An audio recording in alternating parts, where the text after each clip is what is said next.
moving on as we go, leading by example. I recall once my ex-boss, right? We had this amazing inclusion and diversity event in our workforce. And he went on stage, and I really want to call it as one of the walk the talks, I would say. He said, if you have a family member who is, from the community, be it someone with a disability, or, if your wife needs to get back to work, or if your family has an LGBT person into your families, how far would you go to create an environment that enables them? Right? He said, bring that 10% to the workforce and see the change that it can bring. Our next CXO panel are very visible and vocal allies. Each of them are going to share their personal journey in the allyship, reflecting upon their turning points in their lives and what promoted them to enable and to become a trailblazer allies. They'll be giving us some tips, recommendations on how to be an advocate for the LGBTQ community. And they will also be discussing some of the impacts and having an visible and a vocal change for the community at the workplace and beyond. So we have with us today Surekha Shenoy, Managing Director, TIAA. Sindhu is my favorite. Hi, Sindhu. Sindhu, SVP, SAP Labs India, and it's going to be moderated by none other than Ram, the co-founder of Pride Circle. And I also want to thank American Express for powering this pioneer leading by example. As we now will be joined by our CXO allies in conversation with Ram. Good afternoon, everyone. I am Ram Krishna Sinha, co-founder of Pride Circle, and I am in the esteemed company of Surekha and Sindhu, who are business leaders who have really shown the path and led the way when it comes to inclusion for LGBT plus community specifically and DNI for everyone. They've really built a culture of belonging in their respective workplaces and are deeply invested, not just as an organization, but as individuals.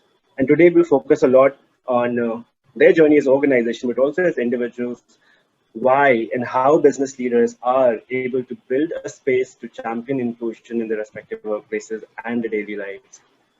With that, I would open up this wonderful panel, and it's an honor to be moderating this panel discussion. Thank you so much, Sindhu and Surekha, for joining us today and taking time out. So we'll start with you, Surekha, and just please go ahead and tell us a little bit about yourself. So thanks for that, Ram, and thanks for having us here. It's a real pleasure to be part of your RISE event and participate in this. So hi, Sindhu. I'm Surekha. I am the CAO and Chief of Staff for TIAA India. For me, this journey has been a long one, much before I joined TIAA when I was with my previous organization. So about 7 or 8 years of being a strong ally, working on a variety of inclusion programs across gender, across LGBT, etc., and including areas of CSR have been a particular passion for me outside of my day jobs. But I do consider it part of my day job. So happy to be here. Thanks so much, Ram, for having me here as well. It's really great to be here together with Surekha and also discuss something that's very close to my heart. And for me, inclusion has always been about creating a space for each and every individual to make sure that they bring their best self wherever they are, right? And this has been a core philosophy for me, and it's also great to be associated with an organization like SAP, where we have that at the core of our culture. And at SAP, Ram and Surekha, I am the managing director of SAP Labs here in India, which is our second largest R&D hub outside our headquarters. And I'm also the global head for the user enablement topic at SAP. So really happy to be here today. Thank you. Thank you for being here. And let's start with your journeys of allyship. Like, tell us a little bit about your journey as an individual and as an organization. And Surekha, will start with you. Yeah, I think, like Sindhu said, it's always about whether somebody is getting their full self to work, and whether it is about women, whether it's about LGBT, it's, what holds us back from doing that. And in a societal construct, there is always a divide, us versus them, men versus women. And we found it easier to do that versus thinking of how it could all come together. So for me, my journey was about how I felt, not able to bring my whole self to an educational institute that I started with. I came from fairly challenged circumstances, and I was always worried that people would get to know that that was my circumstance. I did everything to avoid friends coming home or asking what I was doing on the weekend, because pretty much I was studying because I just wanted to get out of that situation. And that made me realize how it's so hard to carry that imposter syndrome for very long, and how difficult it becomes when in every conversation you're guarding your thoughts on what you can speak. And I think that's when I realized anybody who's not, feeling that sense of inclusion and belonging in a group, whether it's a school, a college, or a corporate, it means that is a very sad situation to be in. And so for me, it was like, whoever in society feels that way, I would like to do something to change that. And that's how it all started. And again, like Sindhu said, we have had the benefit of working for organizations where it is valued.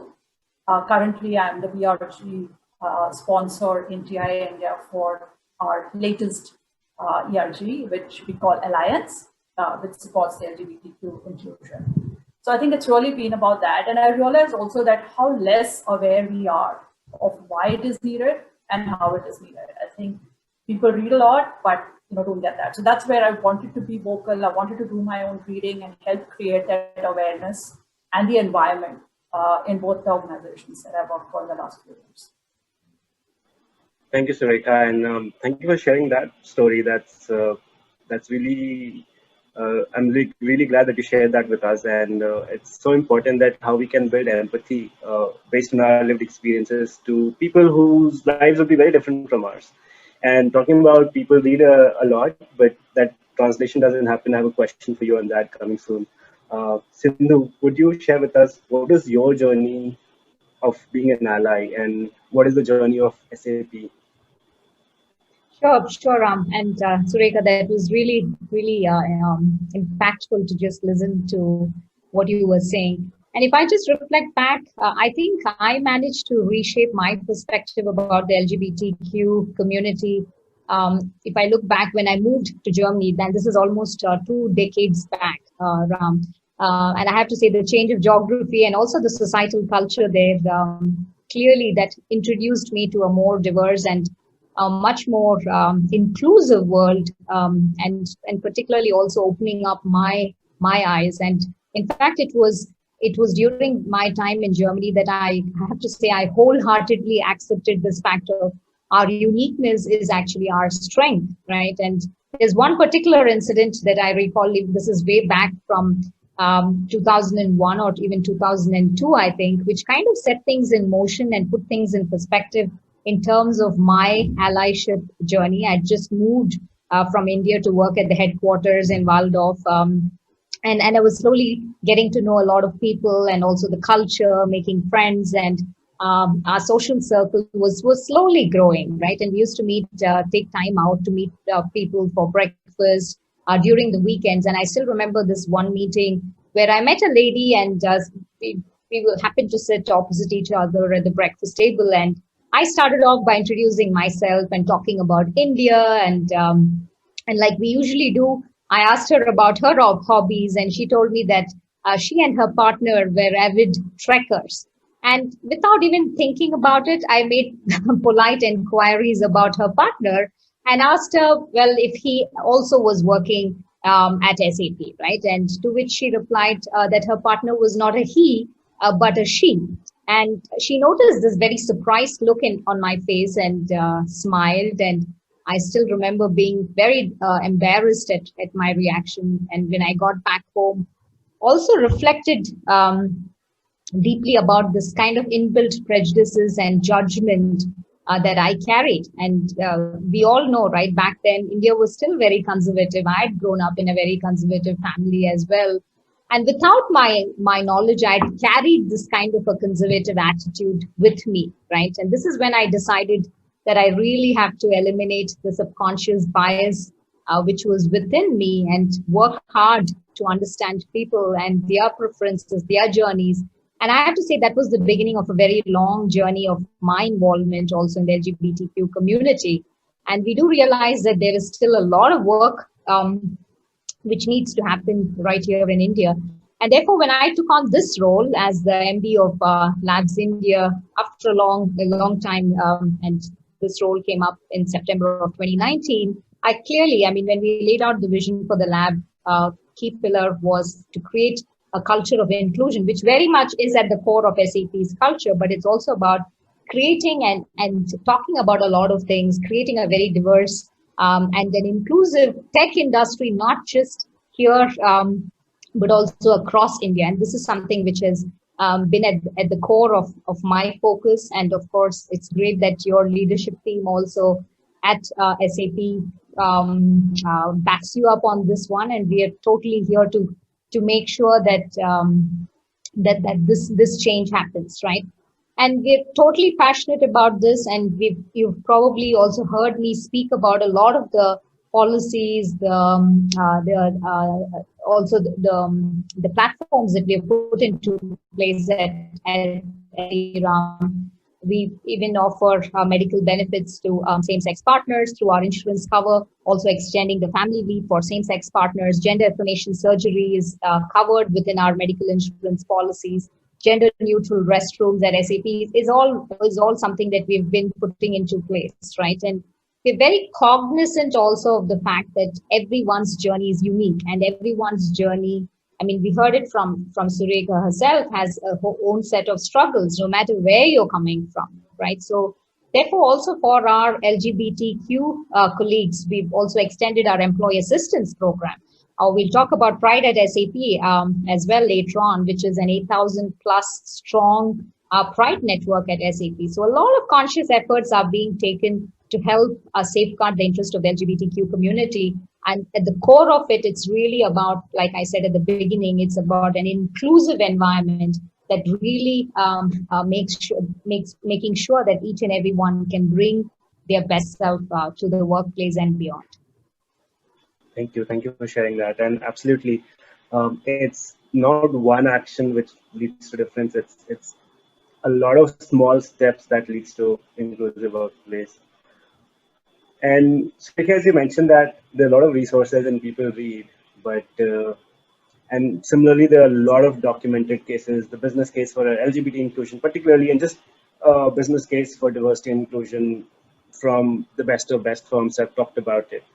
But we feel like there's still a little gap in adoption of those business cases or action on implementation of inclusion initiatives in workplaces.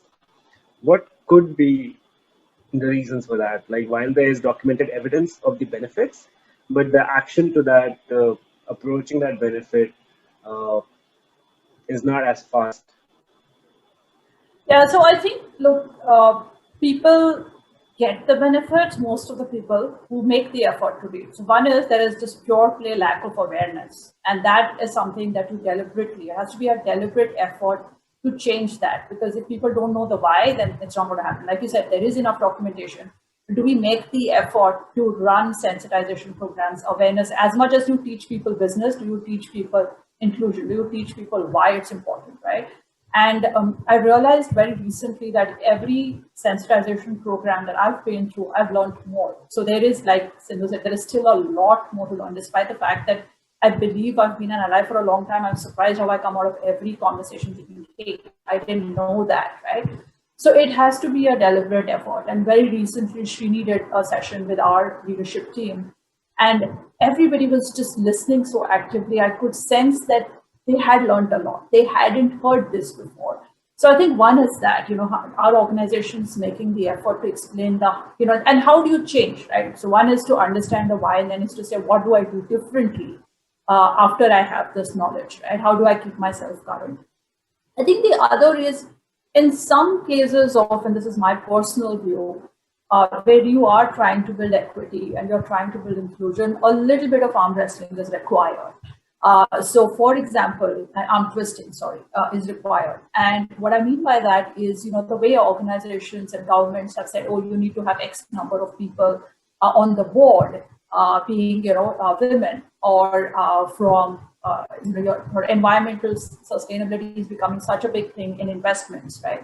TIAA, for example, and our CEO recently was interviewing, has made a conscious call to say we are going to look at the representation on the boards. And unless we see inclusion in the boards, we are withdrawing our investments. I mean, it has to be a hard, okay, this needs to be done, guys. So you try every trick in the book, but the one that impacts most perhaps should, be done too, which is to say, hey, you know what, we are serious about this. We're walking the talk here. We're not just saying this, having ERGs, doing things. People need to see that we are going to take it to the last time. So I think if that starts to happen more, and I know we are a little away from that, but with leaders like Sindhu, like all of us collectively, the next step for us would be to say we're not asking a question whether it needs to be done. It needs to be done, right? And then society gears itself towards it.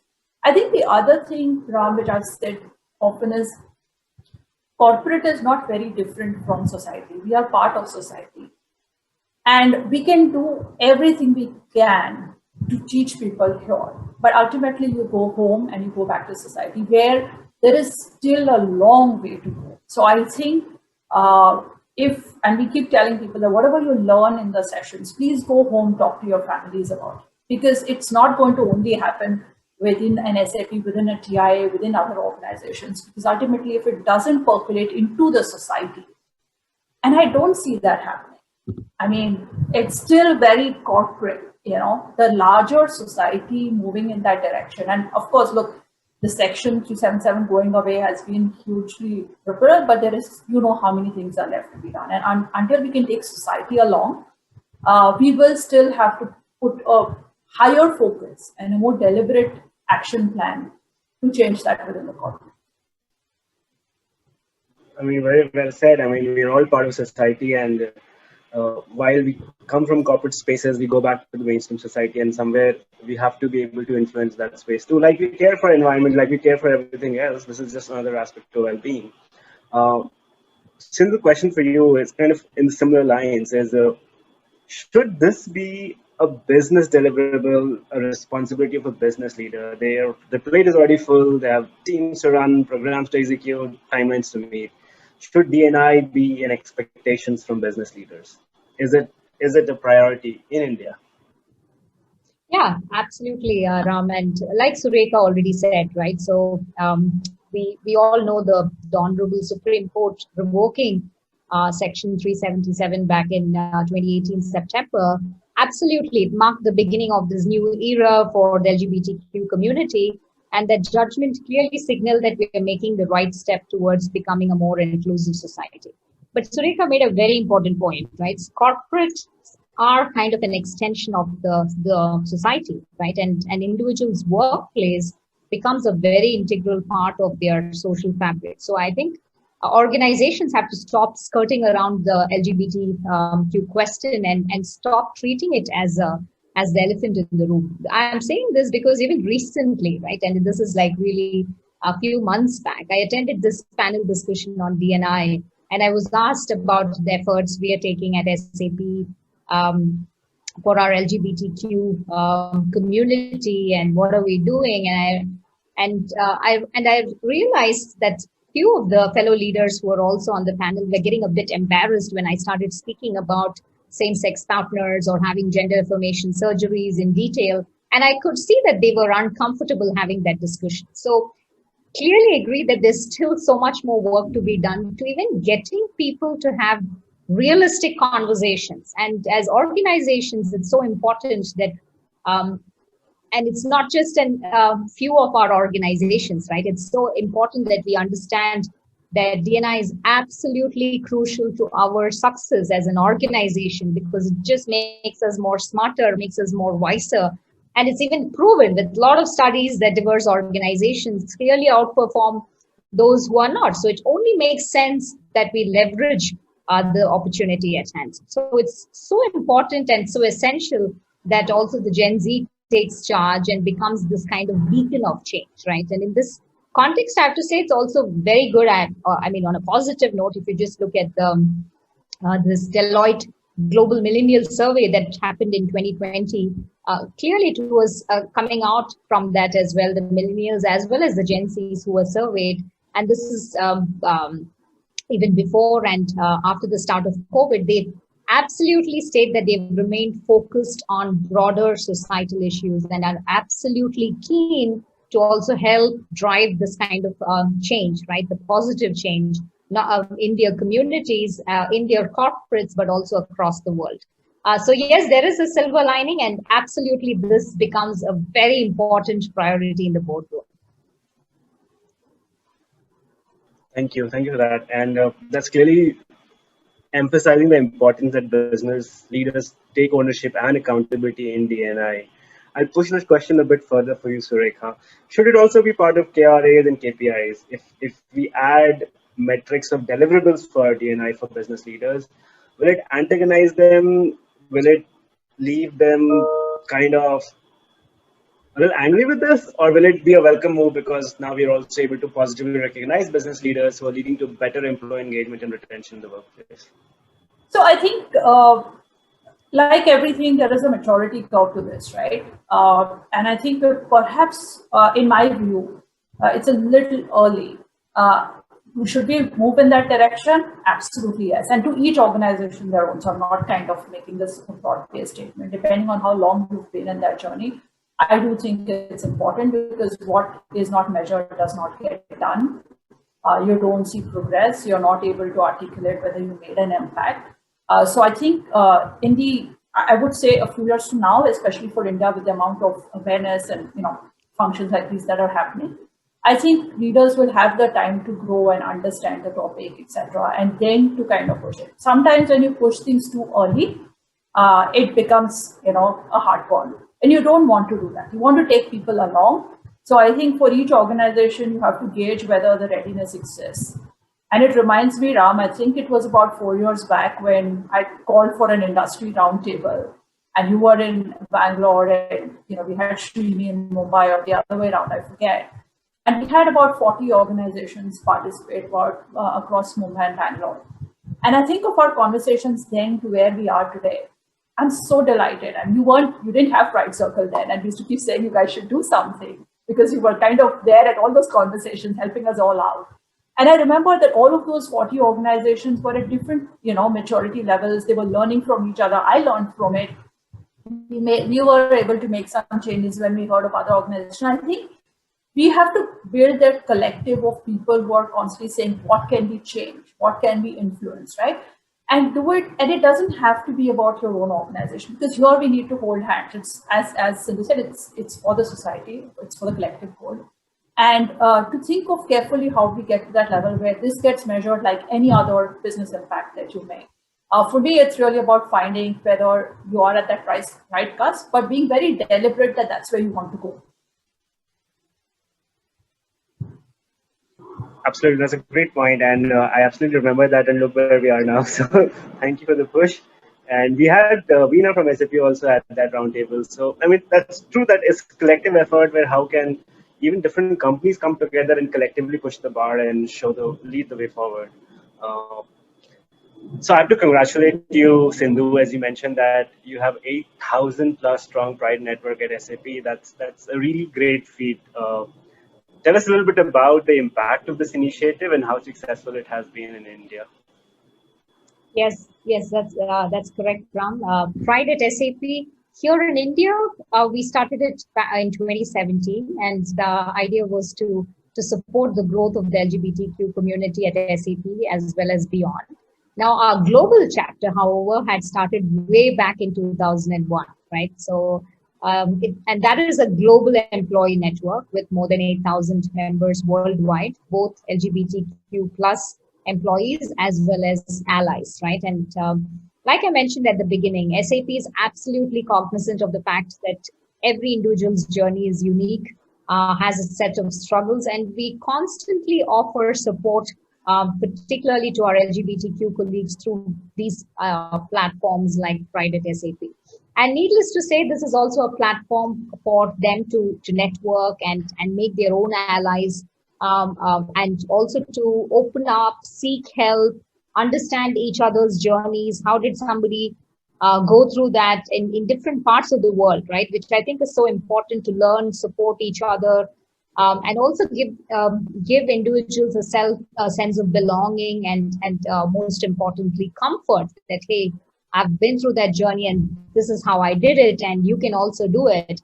And in fact, I'm sure you're also well aware of the fact that the first Pride Circle meetup here at in India was back in also just in 2019, and this was also followed up with the celebration of the Pride Month, right? And we had a Pride March across our SAP campuses all over India, so across our 5 locations, which also garnered a lot of support and also got a lot of visibility, which is so important to talk about it, to see visibly the changes that's happening.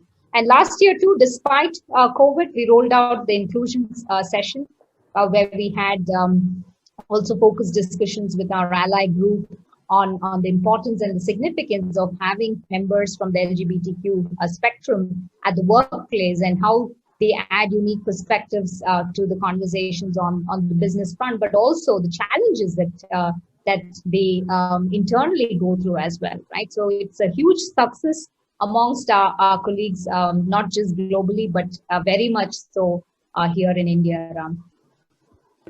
Thank you. That's really wonderful. And the kind of leading from front, both as an individual and as an organization, having Pride marches at different locations within the organization, that's some really fabulous initiatives. And I think that upfront and visibly saying that, yes, we are an inclusive organization and we value all our employees and our LGBT employees too, does make a really big difference to the morale of all employees. Just turning this to a bit of a personal note now, like, what has been the impact, and this is for both of you, of your visible vocal allyship at work or outside? If you have any anecdotal stories or anything you would like to share with us, like, because you've been such a visible vocal champion, you've tweeted about it, texted about it, spoken in multiple forums, and spoken with passion, has what you feel is the outcome of this till now? So I think for me, I've been really overwhelmed with the amount of so much more love that I've got from the community than what I've done, and it's always not been about the organization where I've worked. There have been so many people who've seen my LinkedIn posts or they've seen something I said on Facebook, made the effort to reach out, and now I have a bunch of mentees from the community who are able to kind of ask me about their careers. To your point, talk about their concerns. Some of them have not even come out to be the family, and I feel so touched because then I'm their family.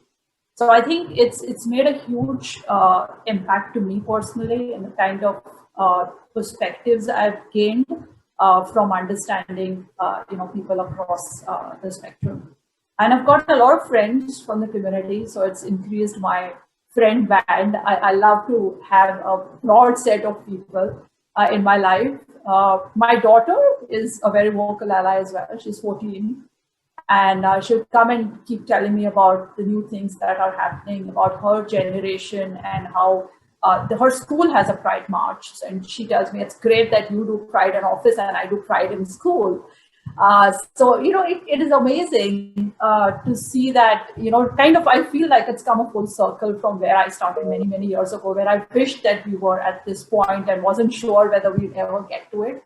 So it is kind of a feeling of, hey, you know what, there is impact. It can change. The world can be a better place than where it is. And I'm very optimistic. It's made me more optimistic, Ram, that we will, in the future generations, they are, like Sindhu called them, the beacon of hope. There is far more clarity in their minds on why it is important. They are supporting each other. My daughter talks about her friends in school who've come out to her, and she tells me their challenges. It's just made me, I think, a more fuller person in a very selfish way, and it's just kind of motivated me to do more. I wish more and more people are selfish like you. Because it's really amazing about the journey when you talk about, like, as you talk about, you do prides in your office and we have pride in school. So I think that definitely has shifted. And we also did recently a study with BCG in Ahmedabad about fostering pride in higher education. And it was shocking to find that 83% of LGBT students said that they have little or no support. And I think that a space where you one should be focusing on career and academics and trying to do multiple other things. There are people who are battling like what will happen if people get to know, and the discrimination, bullying, and that's really a loss of talent to the country. Sindhu, would you like to add about impact of your visible allyship?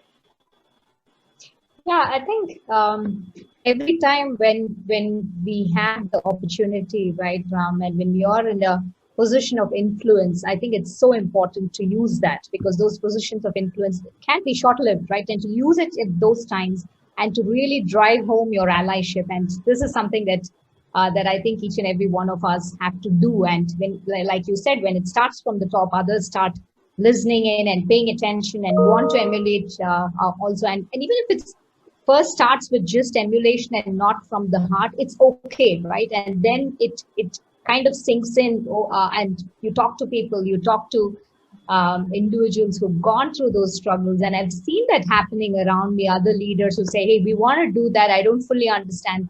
How do we do that? And you just guide them a little bit. And because while most of us have absolutely the intent to do the right thing, right, in the right direction and to create an inclusive environment, I think it's the invisible biases that really discourage people from revealing their sexuality at work, and they tend to hide their private lives from colleagues and clients for this kind of fear of homophobia, for fear of being excluded, or even in the corporate world, right? Even fear of being overlooked for valuable promotions.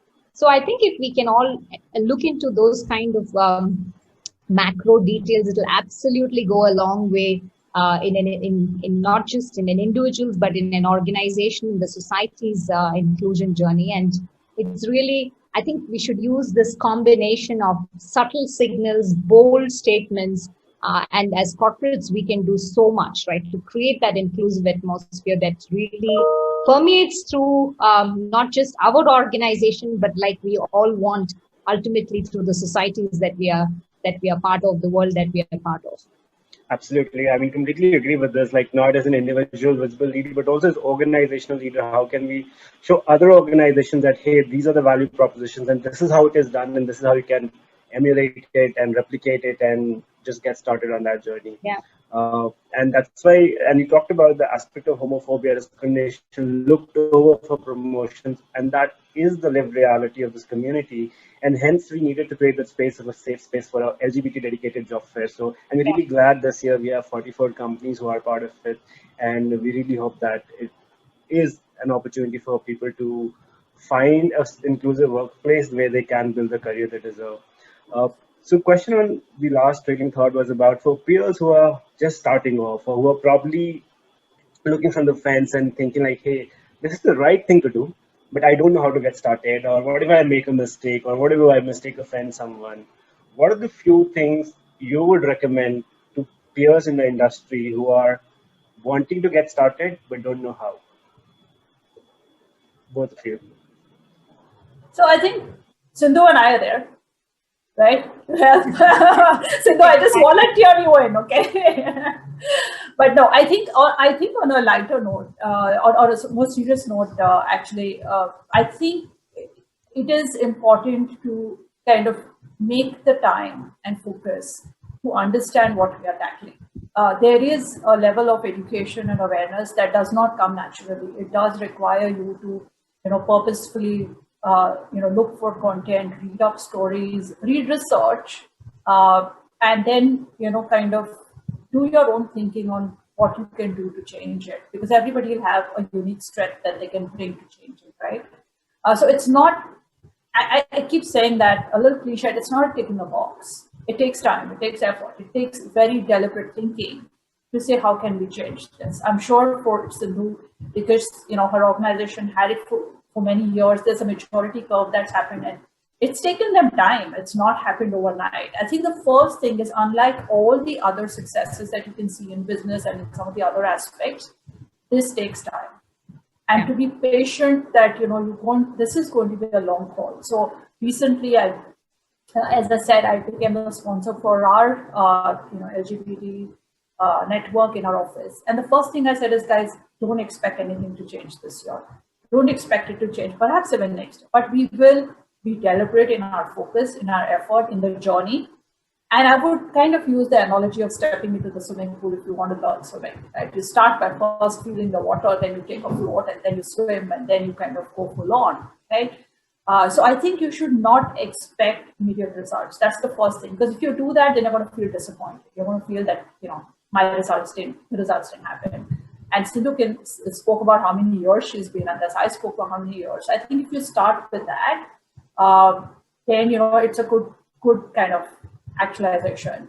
And then you kind of really go through how do you want to go about it. And of course, there are a lot of groups now like yourselves and each of the organizations. Most of the MNCs at least have the benefit of having global networks from where you can learn. But I'm seeing a lot of Indian corporates also step in very, very actively in this space, which is very heartening because it was India that had this rule for 200 years and prevented it, right? So I think there is definitely more collaboration possibilities. Events like RISE will help. Our book would help just to get perspectives on what it means. Yeah, and to add to, I think Surekha summed it up really well, Ram. We're all here, so we can learn from each other. Some of us have, as an organization, we're probably ahead. We can share this but continuously learn. And I think within your organization as well, it's so important to develop a very clear mission, and also how are we supporting the LGBT community in the workplace, right? And also, if you see or hear about discrimination that's happening in the community, then to talk about it and really to take it seriously, right? And not to just say, okay, no, but to talk about it and see how it was dealt with. And like I said, also developing those support programs for individuals in the LGBTQ community is so important, right? And again, we can learn from each other. There are so many best practices that very quickly organizations who are starting off can just emulate and take it off from there. And then it's a lot of sensitization because, large organizations like ours, we have thousands of new employees joining us every year, right? So which means the work is constant. It never ends, right? We want to have that sense of inclusion built into the people, right? And which means it's also constantly talking about it, making it part of your onboarding exercise, sensitization programs, getting allies together to talk about it. Of course, not to forget the policies and benefits that need to be in place to support the community, creating that gender neutral environment, like I said. All this becomes very important, and not to forget, also keep track of your success, because when you talk to others, you also want to call out also the success that you've had as an organization, because that's when others are also paying a lot more attention. And also the great work that you're doing as an organization, Ram, and bringing organizations like us together, I think is part of that very important journey. Thank you. Completely agree with that on keeping track of successes, because sometimes we're so focused on doing the right thing and we don't look back on the rewards. And I think the rewards can be great incentive for other companies to realize, like, hey, this really works. It takes a while. You have to be consistent at it and you have to do it right, but it does reap the benefits. And Ram, if I may add, I just have to say to all leaders, this is not optional. Yeah. This is not optional.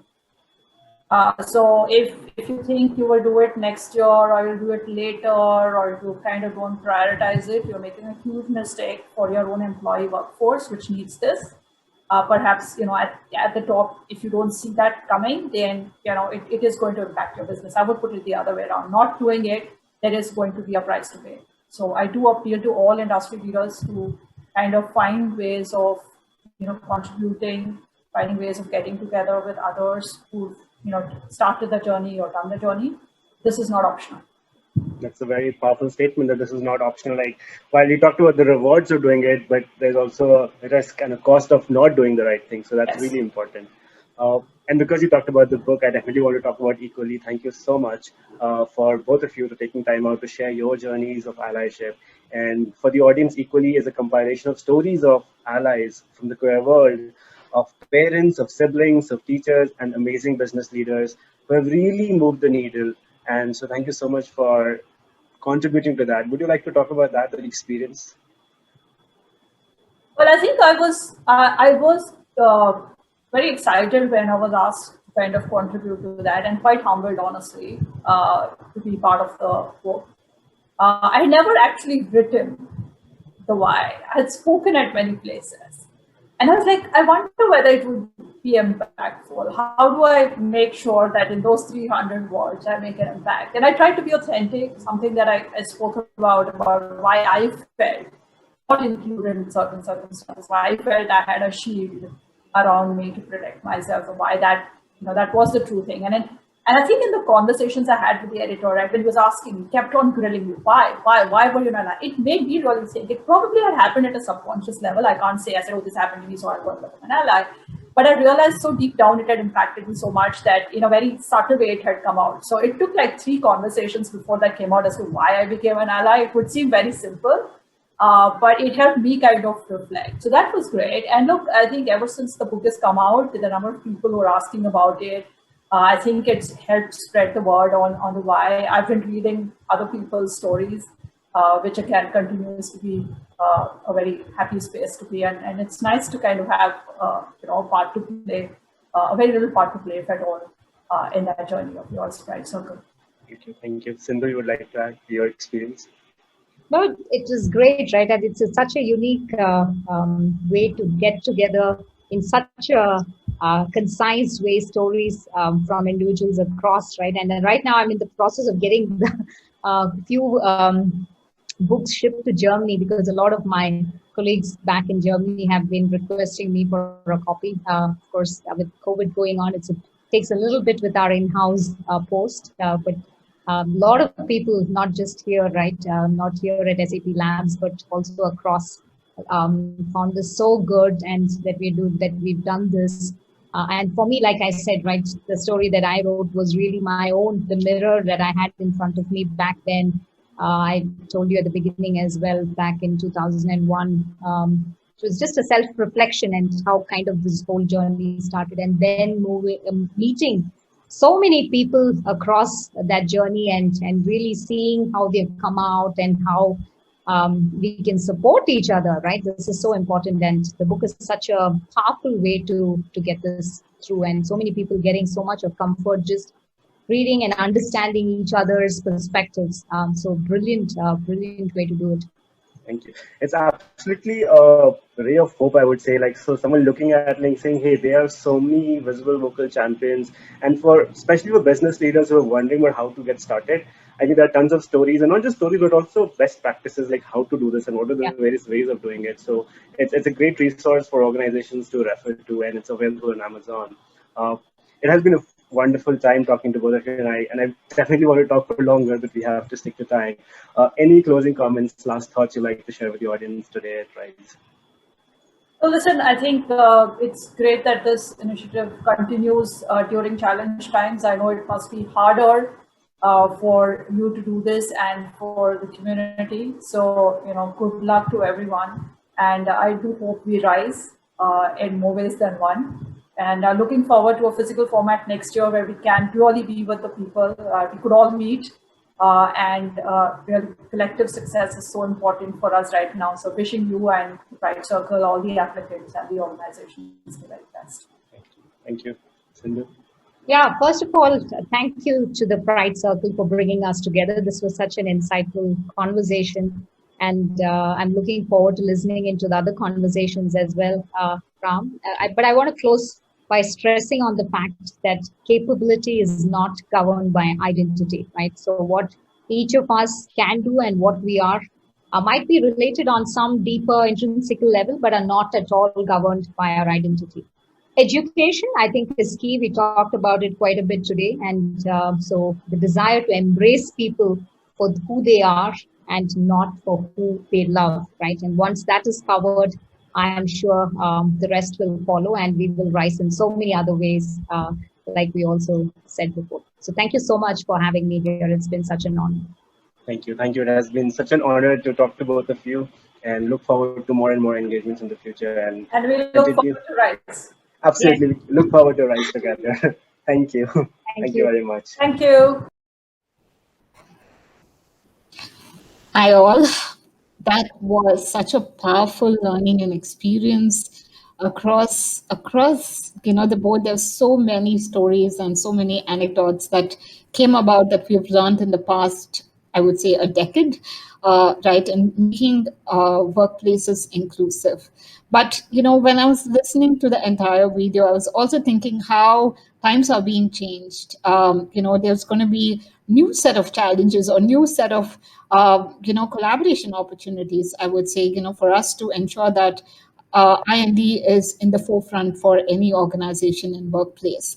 If I look back, I joined MIQ in a virtual scenario, right? So it was seamless. I got my laptop home, I got my day set up, everything looked seamless, and my leaders got connected with me, and I've been driving programs with them for the past 4 months, right? But when I look at some of the challenges that may come, right, or some of the apprehensions that I have, how will they look if I go when we open up, right? Because none of them have seen me in person.